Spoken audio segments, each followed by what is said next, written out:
Bom, pessoal, vamos iniciar agora então a nossa revisão do capítulo 13, chamado Bons Hábitos e Boa Sorte.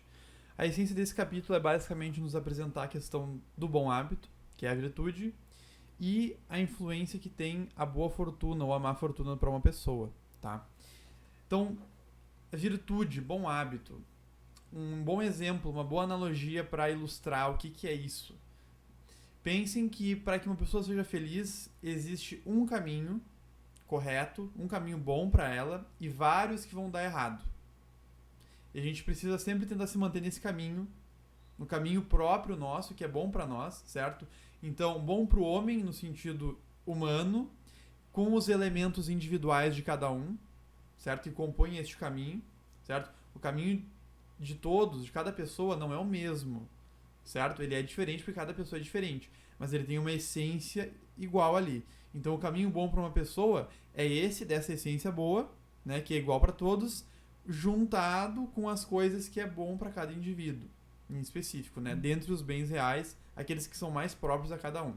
Bom, então, imaginem, né, que a felicidade é justamente este caminho único e existem vários outros caminhos que a gente pode se dispersar, que vai dar errado, que vão nos levar para uma direção oposta a essa que é a da nossa felicidade, tá? A virtude, o bom hábito, é nós ajeitarmos a nossa direção para esse caminho único, do meio aqui, e acelerarmos nele, certo? Para que fique mais fácil que a gente se mantenha nesse caminho, andando mais rápido. O mau hábito, ou o vício, o que ele vai fazer?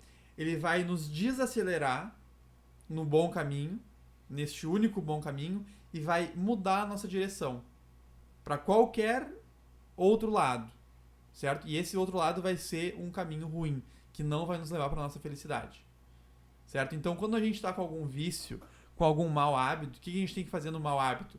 Por meio de desenvolver a nossa virtude, os bons hábitos, a gente tem que ir diminuindo esse mau hábito, certo? Desacelerando ele e reajustando a nossa direção.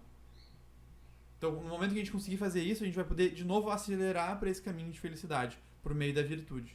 Então, essa é mais ou menos a analogia, tá?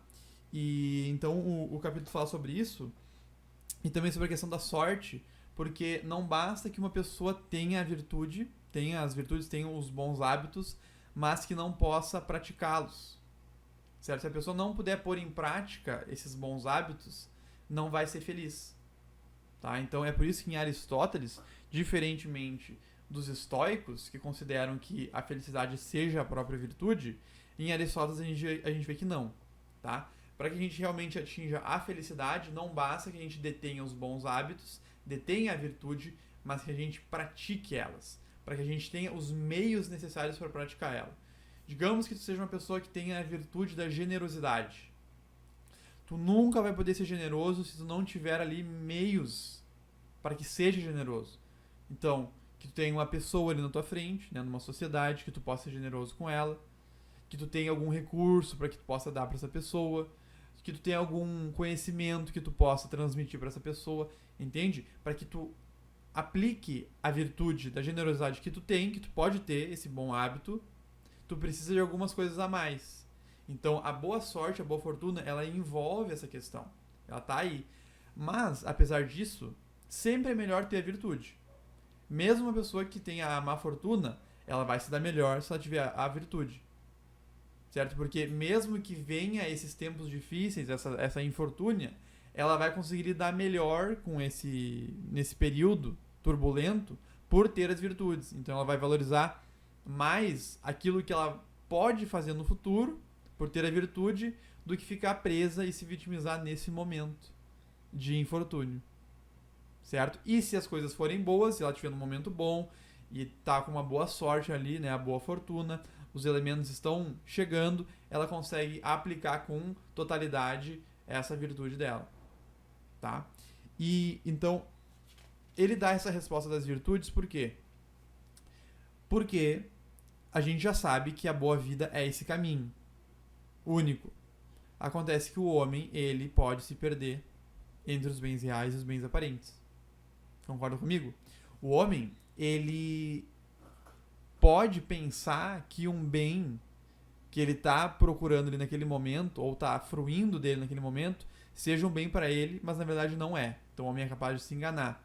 Ou o homem pode realmente estar buscando um bem verdadeiro, um bem que realmente seja bom para ele, né? Que seja relativo à natureza dele, como a gente já viu. Esses são os bens reais, os bens que são bons para nós a qualquer momento, ou para qualquer ser humano, certo? São os bens reais.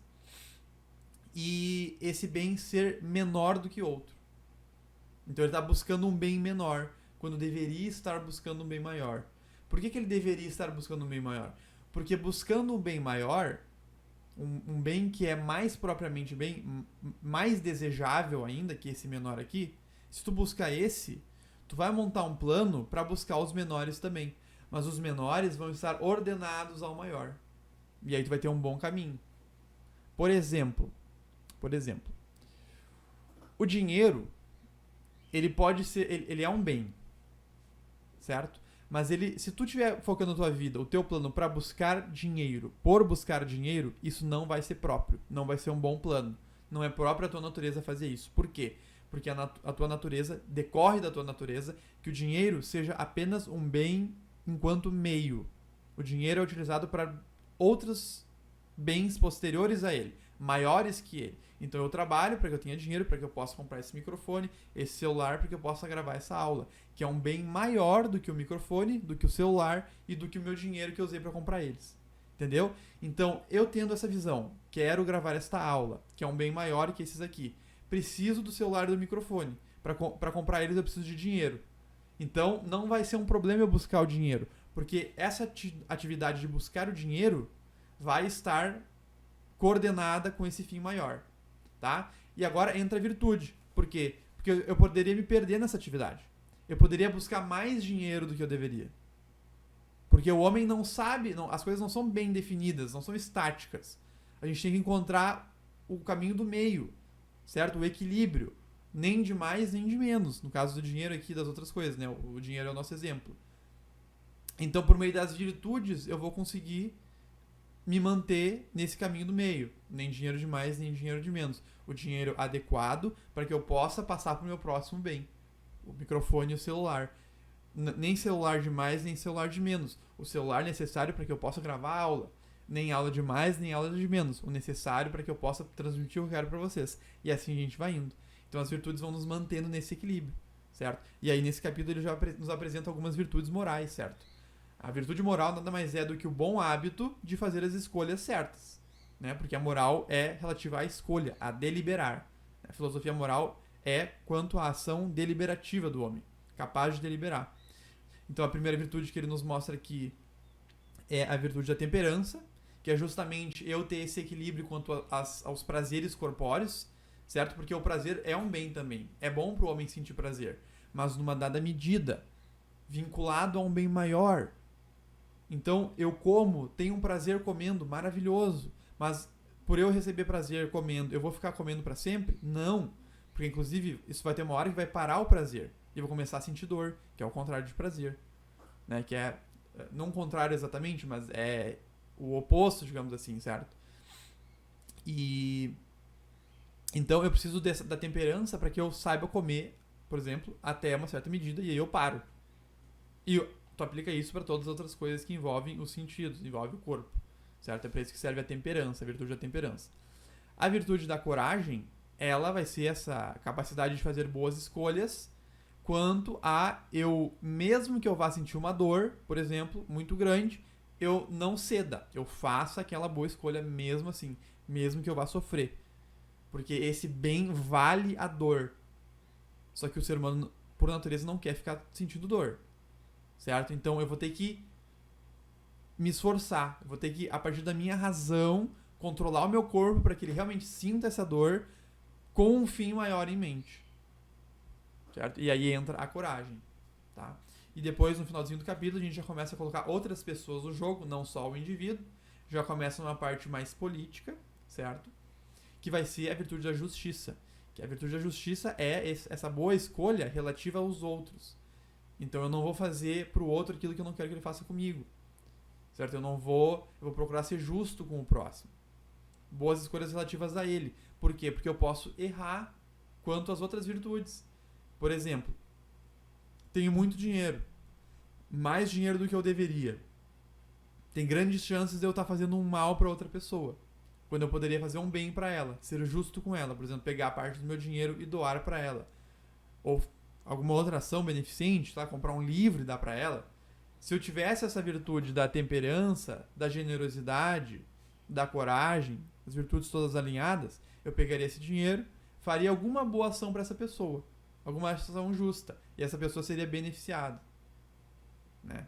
Então a justiça já vai ser relativa mais a essa questão de dar a cada um o que lhe é devido, certo? E é tudo integrado, todas as virtudes se integram, elas precisam existir juntas, tá? Então, no próximo capítulo, eu acho que a gente vai falar mais dessa questão da sociedade, né? O que os outros têm direito de esperar de nós. Mas, por este capítulo é isso, pessoal.